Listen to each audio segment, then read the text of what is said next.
It's time for a Super Bowl 56 chat with Cincinnati's finest. You are Locked On Bengals, your daily Cincinnati Bengals podcast, part of the Locked On Podcast Network, your team every day.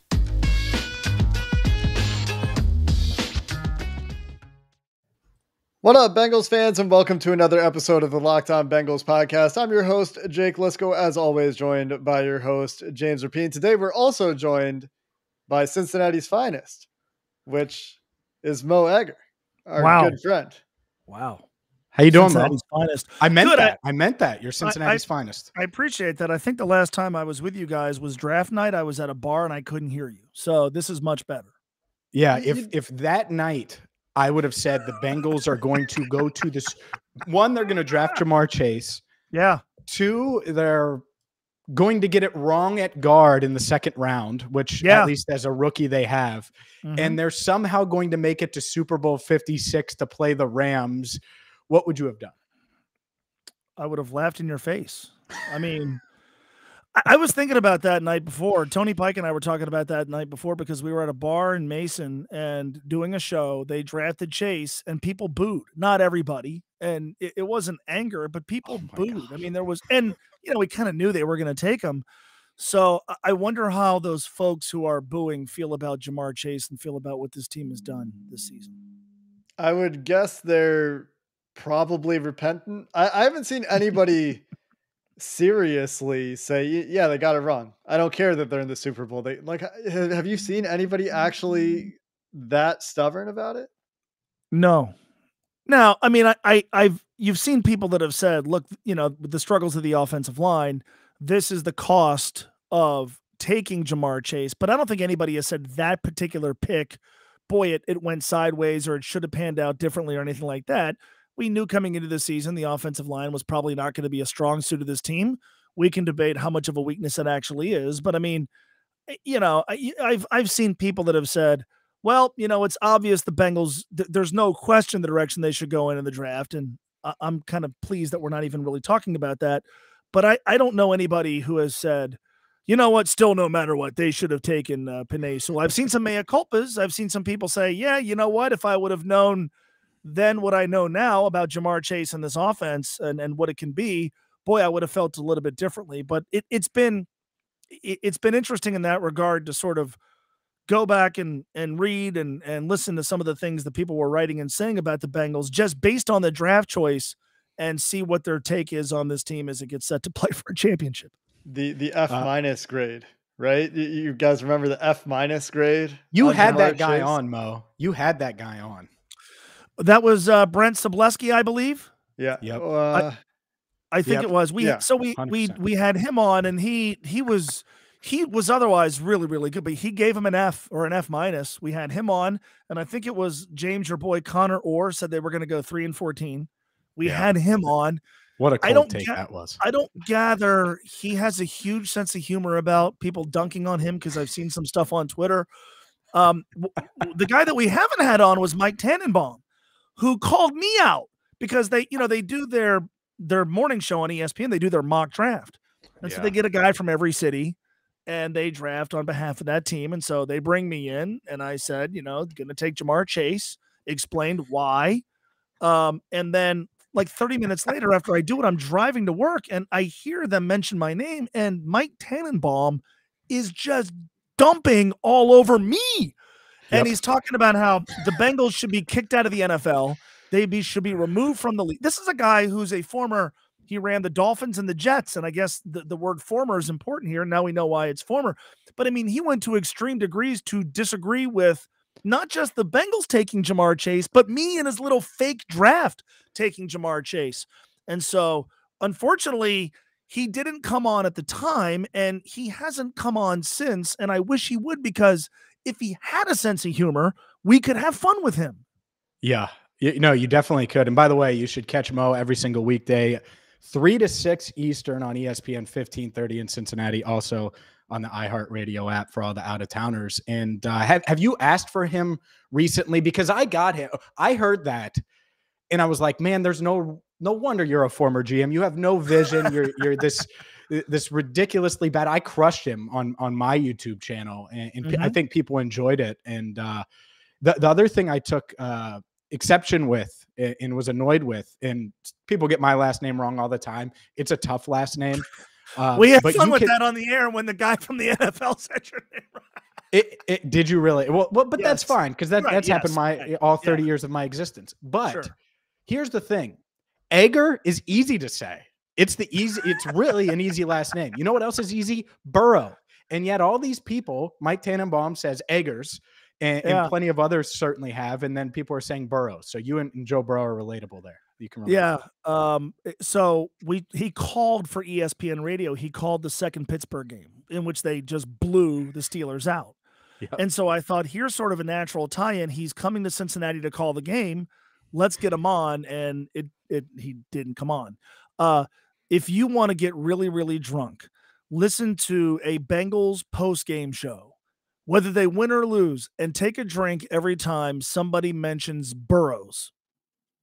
I mean, it's remarkable to me. It's like Kroger's. People call it Kroger's. It's and it's Burrows. That to me might be my big offseason project, is to get people to stop calling him Joe Burrows. You got to reach a national audience for that.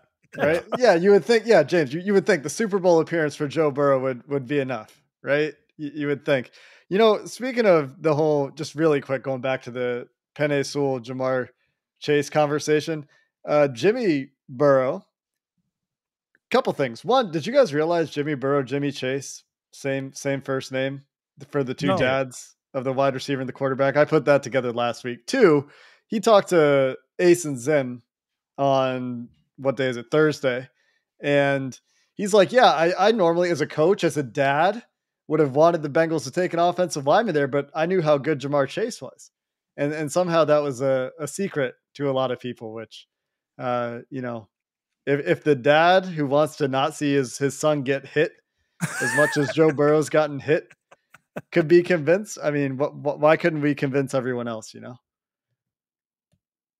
Well, they've convinced people with the way they've played. And I think, you know, to a degree, that whole conversation about Sewell versus Chase, I've thought a lot about this with Evan McPherson. With Sewell versus Chase, you just had sort of a somewhat traditional, outdated, stubborn view of how good NFL teams are built. Because I can't tell you how many times I would find an outlet or even talk with people that I know, and you would hear from some washed up player from the 80s who would just say, you got to start with the offensive line. And there's certainly validity to that. And I wrote a piece about how the Chargers and the Bengals were sort of bizarro versions of each other because of what the Chargers did with their offensive line.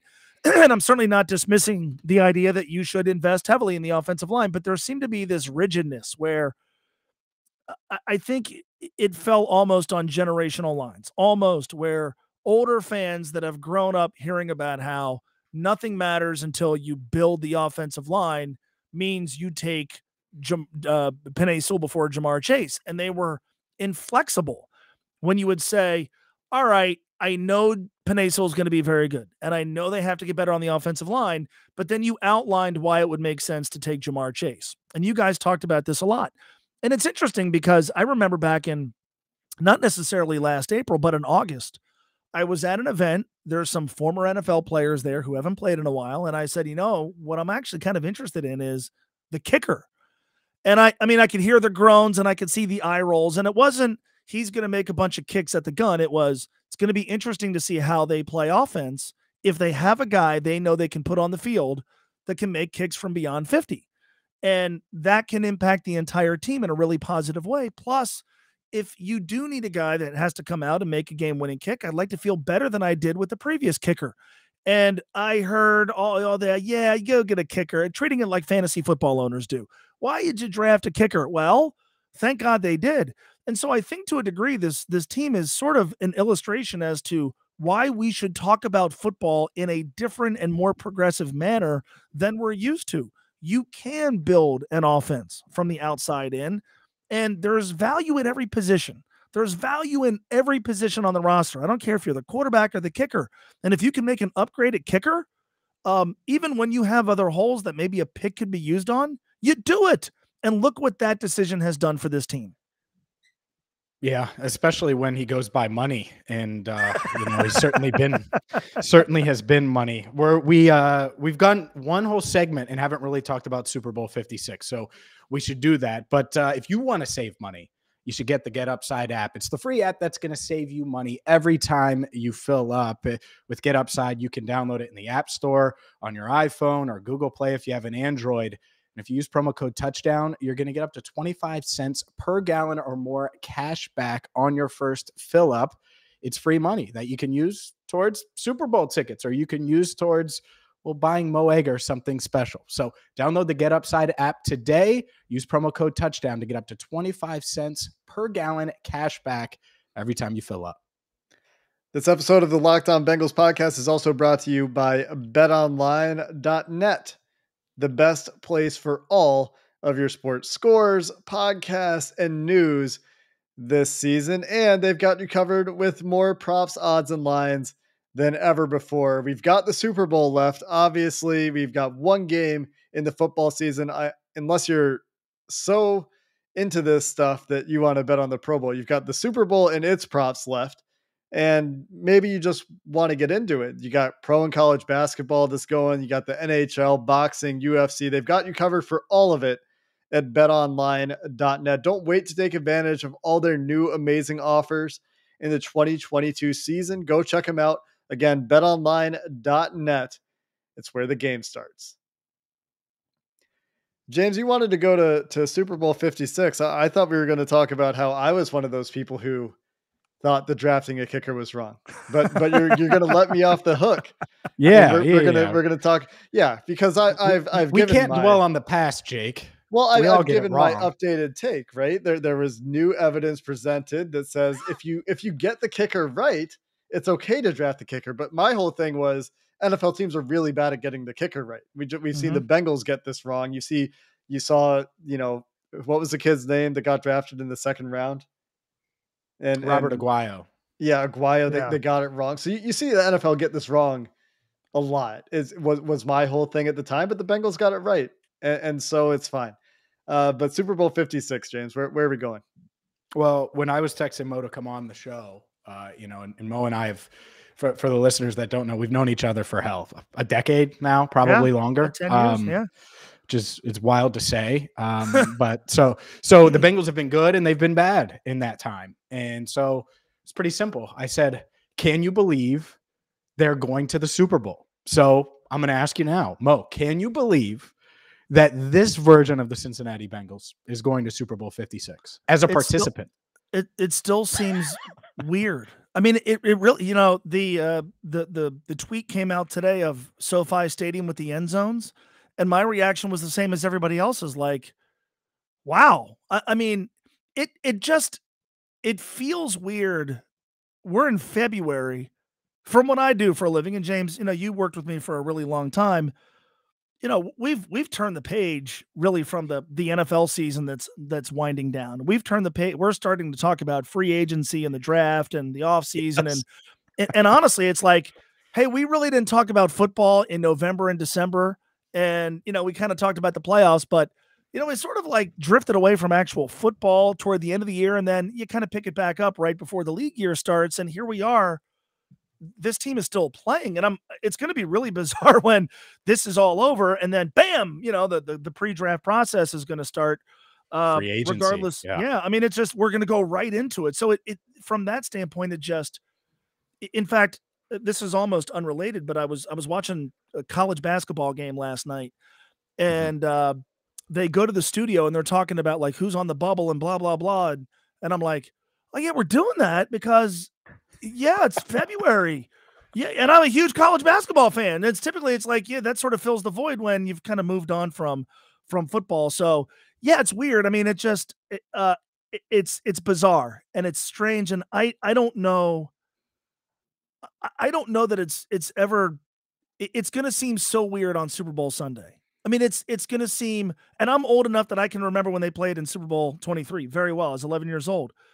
When the national anthem is being played and the Cincinnati Bengals are there lined up listening to it, and the whole country and a huge chunk of the world is watching them, I don't know how I'm going to react. I don't know how that's going to hit me. It's beyond anything that I could have ever imagined. And I think we all have thought, well, God, they got it right at quarterback. And so one day this team could be playing in it, but you know how hard it is to get there. And you know how far-fetched it was to think they could do it this year. And the fact that they has been, it's bizarre. It's the only word that I could use. It's bizarre in like the best possible way. This team was 2-14 2 years ago, 2-14, drafting number 1 overall. And now they've got a puncher's chance to win a championship. Are you kidding me? I would say that a few things really got me. One, what you just mentioned, the new league year is like a month away. Yeah. And we're still talking about football. Like usually the last 2 years we've been doing 3 years for me. James, you had a little break, but every year we've been doing this podcast. It's December. We're doing mock draft Monday.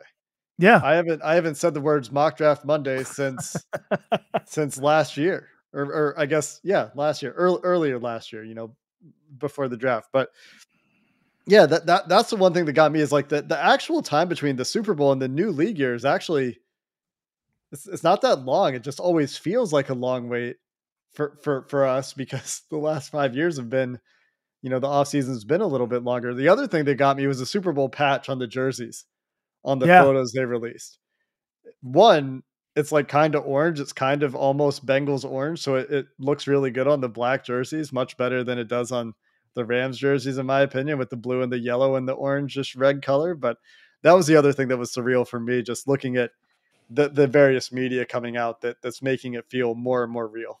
Well, and I'll tell you from the standpoint of being bizarre, 2 things. As you were talking about the new league year, the Senior Bowl is happening. And I have a vested interest in it because there's a ton of UC guys. And so, even as a Bearcat fan, I'm certainly rooting for all those guys to do really well and find good NFL situations. But, obviously, if the Bengals weren't playing this week, now we're talking about it from 2 different angles. And Jay Morrison texted me, and he normally joins me for a segment on my show. And he texted me, he's like, yeah, I'm coming back from the Senior Bowl. And I'm like, oh yeah, I guess that's going on right now. Ordinarily, we'd be sort of like really just diving into it. And now it's just sort of treated as an ancillary piece. But I tell you, honest to God, and I don't say this to be mean, the most bizarre thing about this whole thing was I watched the game with a group of people. It ends, all hell breaks loose. And I'm not really paying very close attention to what's on TV because my phone's blowing up. High-fiving people. I'm watching everybody just be happy. And then there's Mike Brown accepting the Lamar Hunt Trophy. And people cheered. And, like legitimately there have been times in my life where I've been like, can I imagine Mike Brown accepting the Lombardi Trophy? And I know that obviously has yet to happen, but there he is in his coat that looks like he stole it from Columbo and a hat from I don't know where he stole that from. And there he is being handed the trophy befitting the AFC champions. That was like, it didn't even occur. I even like said to myself, like, oh yeah, I forgot he owns a team. Like Mike Brown. Yeah, of course. Yes. Of course he would get the trophy. And I don't say that to be mean. It's just for how many years have we just made fun of this man and blasted him and berated him and sort of pitied him. And now, there he is doing the same thing that Robert Kraft has done, 10 times, and that the Rooney family has done. And all these, families that have been, and owners that have been handed that trophy and gone through that. And there's Mike Brown doing it. That to me was maybe the most bizarre sequence of my sports life, watching that unfold in Kansas City. And if he's handed the Lombardi Trophy, that's going to be an image for the ages. Yeah, I want to ask you about that, the path to it, right? How are they going to get past this Rams team, and what do you think of the matchup? So we can do that next. But I have to tell you about the number 1 protein bar on the planet, Built Bar. High in protein, low in sugar, low in calories. You guys know how I feel about Built Bars. Like I said, number 1 protein bar on the planet. They're covered in 100% chocolate.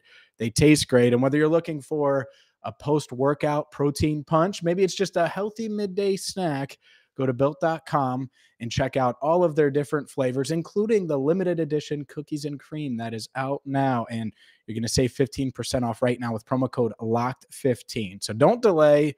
Go there now. I eat these daily. You should try them for yourself at built.com, promo code LOCK15 for 15% off. Again, use promo code LOCK15 for 15% off at built.com. James, you want to talk matchup here? Yeah, let's do this, Mo. Two things. One, we're basically just going back to what we were texting, but I think it's good for everyone else to hear. Two things come to mind now after the craziness of that. And I got to be on the field for the AFC title celebration. I don't think I was allowed on the field. I just walked out there anyway, because it's better to ask for forgiveness than permission, which is my mindset going into Super Bowl 56 as well. So we'll see what happens there. Hopefully NFL security is not listening. Yeah, that's right. I'll just sneak by. Two things though. One, my mindset has shifted. Yeah, I didn't expect you to be here, but damn it, if you're here, you might as well walk away with the Lombardi because of how hard it is to get here. And who knows what's going to happen. And I expect them on paper to have a better team next year than this year, since they, can invest all these offseason resources and all of these things, and Burrow be a year removed, and it doesn't matter. You're already here. You might as well take advantage of it. Two, on paper, the Rams, it doesn't seem like a fun matchup for a variety of reasons. That defensive line versus the Bengals offensive line in particular is a bit scary. They have a shutdown corner that, while I don't think Jamar Chase can be completely taken away, maybe he could solve that a little bit in Jalen Ramsey. What do you think about this matchup on paper? What stands out, good and bad? Well, it's interesting. First of all, the good and bad thing is, like, there's a handful of guys that you could spend 30 minutes talking about. God, that guy can screw up everything. And, boy, look at this dude and what this guy has done against so many different teams. The Rams have a bunch of those guys. Aaron Donald, and I know specifically, Jake, you look at things through a very analytical, advanced metrics lens. But watching this league week to week, that's the best player in football. And I've felt that way for a while. And, people, as much as we talk about quarterbacks, what he can do to an opposing offense, I don't know how you game plan for him.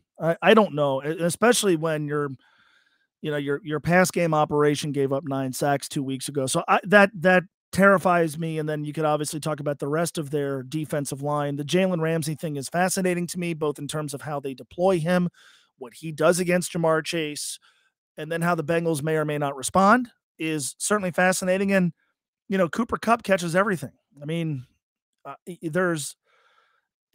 won the Triple Crown at wide receiver. And then, they've added Odell Beckham Jr. and it's worked. People dismissed the idea of this clown show from Cleveland going there and helping that team. And he has. And so, but for me, it starts with the Rams defensive line. And I watched that entire Tennessee game on pins and needles because the concern was not the sacks. It's obviously something you don't want. And not even nearly as much. Boy, the beating Joe Burrow is taking. Does the pressure cause a pick? And the reason to me why this team has gone on this run is they've won the turnover battle. I'm not the first person to point this out. It's very cliche. They're 12-1 when they don't lose the turnover battle. The last 3 games that mattered in the regular season, they didn't lose the turnover battle. They won those games differently. They played a field position game against Denver. They just absolutely ran past that beaten up Baltimore team, and they had to overcome 3 different 14-point deficits against Kansas City and use some deft game management at the end. But the key to me was the common denominator, 0 turnovers on offense. They've obviously had some turnovers on offense here in the postseason, but their defense has come up big at the precise right time. And you talk about among the most surreal things, this Bengals defense, which for years we've talked about needing to create turnovers. They've ended their last 3 games with the last defensive play being a turnover. That is insane if you have followed the recent history of this franchise.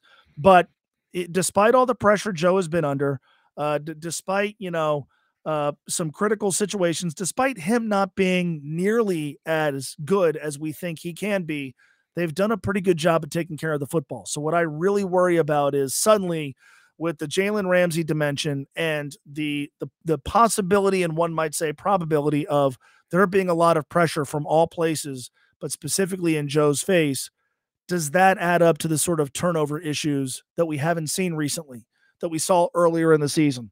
That really, really concerns me about this game. And then, the other thing you talked about was just taking advantage of opportunity. People have used the term house money with Tennessee, more so with Kansas City, and now with the Rams. I sort of feel like there's an added importance on winning this game than there was last week. I think to a weird degree, losing last week would have been easier to swallow. It's Kansas City. You're on the road. They won this highly emotional, physical game against Tennessee. It's Patrick Mahomes. They've been there back-to-back years. Now, you're 60 minutes away from a title, man. You're playing a very good Rams team with all sorts of schematic and personnel advantages, but it's not like you're huge dogs. It's a neutral site game played in the other team's stadium, but I think the home field advantage that LA have is mitigated just by a Super Bowl atmosphere. And even still, it's not Arrowhead Stadium. I feel like there's a bigger premium on winning this game because you're that close. You're that close, and you don't know. I mean, I've talked about it a lot. The number of teams that you thought, boy, they're poised for long-term success, and they didn't win another one. Seattle should have more than one, and they blew the one they lost against New England. Can you imagine if they don't do what they did to Denver? You got to take advantage. You simply do not know. And look, this team has been remarkably healthy. That doesn't really carry over year to year, and I really worry about that in 2022. Their best asset, especially if Uzama can come back and play, their best asset is going to be their health against an LA team that right now has some health issues that they've got to sort through. I really sort of place a great amount of importance on winning this game, not from the standpoint of, God, it's a failure of a season if you don't win, or it undoes the magic of last week against Kansas City. We're always going to talk about this team in maybe reverential terms. We're always going to remember this playoff run. It does really feel like they're set up to be pretty good for a while. But when's the next time that you can say they're going to be 60 minutes away from a championship with a healthy team and a quarterback who had an MVP caliber season? I don't know. I can say that now, which means to me, yeah, there's some pressure to go ahead and finish the deal. That's always what it is. Maybe it is house money, but even if the team is better on paper next year, as James alluded to earlier, so much still has to go right to get to this spot. The Bengals have been dogs for 2 weeks, which means the other team has been better on paper, at least to the people setting the lines at the sports books. And they've overcome that for 2 weeks in a row, and now we're looking for them to do it another time. Mo, you talked a lot about the thing that we're going to be talking about. We haven't even really started talking matchups in this game yet, but obviously Aaron Donald is top of mind because the guy is probably the best player in football. And for me, when I look at this team and the way they've reacted to pressure, because Joe Burrow has been under a ton of pressure the last 2 weeks, it was okay against Las Vegas, not Oakland. It wasn't so good against Tennessee, obviously, and it wasn't so good last week, but Burrow made it work last week a way he didn't make it work against Tennessee. But what I've seen from this offense is they're going to great lengths to hide the offensive line right now. Joe Burrow has generally been fantastic at dealing with the pressure. He's not putting the ball in danger, to your point, Mo. He's taken maybe more sacks against Tennessee than you want him to. He didn't need to take all those if you want to get nitpicky, but he's not turning the ball over. And so instead what's happening is the Bengals offense is just kind of kneecapped right now. Their passing offense consists of quick game and sideline vertical shots and a play action game against Kansas City that wasn't all that good. They hit a couple big plays out of it, but Joe Burrow also was not very efficient in the play action game. His one interception came in the play action game against Kansas City. So that's what I'm kind of going to be watching, I guess, is what do the Bengals do this week to try to mitigate the pass rush in their passing offense? How do they adapt to it this week? Because against the teams that'll give you single coverage outside and not roll coverage over the top, they'll try to beat it with some vertical shots on the sideline, right? And against the last two games, they've had to get really conservative, I think, with the passing game, although they did try to take some shots against Kansas City. If the Rams decide to stay really patient, I think that's a bigger challenge in the pressure than, Joe getting hit, because he's taking care of the ball. There's always a turnover X factor, but how are they going to adapt and deal with the pressure from an offensive planning and strategic point of view is what I'm going to be really interested to see. Yeah, I mean, they haven't been great on offense these 3 games. They've been good enough and they've had their moments, but they've gotten here on the strength of opportunistic defense, a money kicker, the quarterback taking care of the football, and a little luck and a little magic and a little sort of opposing coaching buffoonery. I mean, let's and by the way, none of that is a knock on what they've done. If you're going to get to the Super Bowl, you need some luck and you need the teams you beat to be complicit in their own demise. But I agree with you. It does feel like, if you would have said coming into the postseason or even, a few weeks prior, Bengals get to the playoffs, and they race to the Super Bowl, you would have said, well, God, it's because they beat teams, 35-31, or they, just hammered teams and blitzed past them, and Burrow was amazing. That hasn't been the case. They've won 3 close games, and they've needed the other team to be complicit, and they've needed, Evan McPherson to be as good as he's been. They needed, Tennessee to sort of bungle the end of regulation, and Andy Reid and Patrick Mahomes to do something similar. I do worry what would happen if this team has to take it up another notch offensively for the reasons you just articulated. And, what you saw late in the season would suggest yes. The Bengals brand would suggest yes, because everybody still talks about how explosive and high flying this offense has been. It really has sort of gone into a shell, and they've done it by necessity. Can you play the sort of game, maybe not to the same degree, but can you play the sort of game you played against Tennessee, which is, dude, you're going to take some sacks. You're going to have to maybe hold on to the ball longer than you would like, but it beats throwing it to the other team. Can they win a game like that against this type of team? Can they win another game like that against anybody, I guess would be a fair question. But this team's offense, if you're going to beat the Los Angeles Rams, this team's offense probably does have to perform better than it has. And I think you're being fair. Again, for all the reasons you just outlined, I think you're being fair if you wonder if that can happen. Well, it's Joe Burrow is what it comes down to. Yes. It's Joe Burrow and Matt Stafford, right? Right. Yeah, sure. But I mean, Stafford hasn't been bad. He's turned the ball over, but he hasn't been bad. He's thrown a lot of touchdowns. But he'll give you chances just the way Tannehill did. Yeah, right. No doubt. Yeah, no question. No doubt. Yeah, I'm thinking maybe a Zach Taylor trick player too, Mo. Something that we haven't seen. Trent Taylor. Who the hell would have guessed Trent Taylor? Yeah. Like, holy crap. So, but it's interesting. Like, it's been this postseason of like Jermaine Pratt makes the play at the end of the game, and Samaje Perine sort of changes, just the dynamic of that game in Kansas City. BJ Hill has a pick. It's been all these like unlikely heroes. All right. There's going to have to be a game where your stars are stars, right? I mean, but T. Higgins was really good against Kansas City, but I mean, there's going to have to be a game where like you're just studs are studs, and can you count on the Trent Taylor play and the BJ Hill play and excuse me, the Samaje Perine play? But I mean, yeah, you've got some time, and they've cooked some things up that we haven't expected. So give Zach Taylor some time to cook up something else, and let's see if we see it a week from Sunday.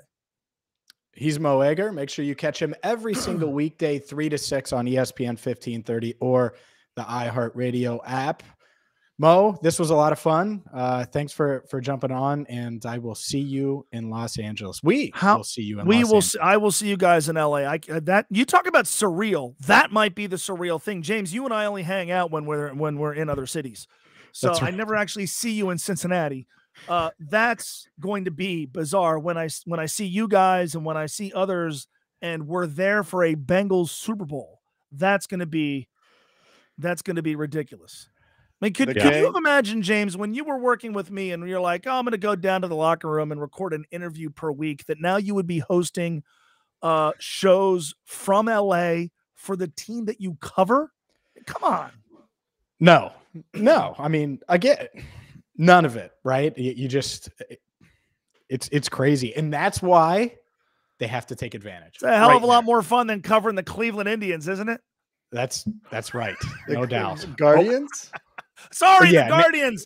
James didn't cover the Guardians. I covered the Indians, so it was factually correct. In the LeBron-less Cavaliers, think about that. The good news is now. They're good now, so Yeah, my guy Darius Garland. But the thing is I came back for the Bengals version of LeBron, so it worked out. Yeah, you're right. Guys, we'll see you in LA. Thank you. Yep. The Good gang stuff goes to Los Angeles. Sorry, James. I just wanted to sneak that joke in. No, go ahead. Do your targeted outro. Let's go. The gang's going to LA. We'll be there next week. We have one more show before James and I go to LA. That'll be dropping Sunday night. After that, we'll be on Radio Row coming to you from Los Angeles. Until next time, Bengals fans, hoo-day, and have a good one.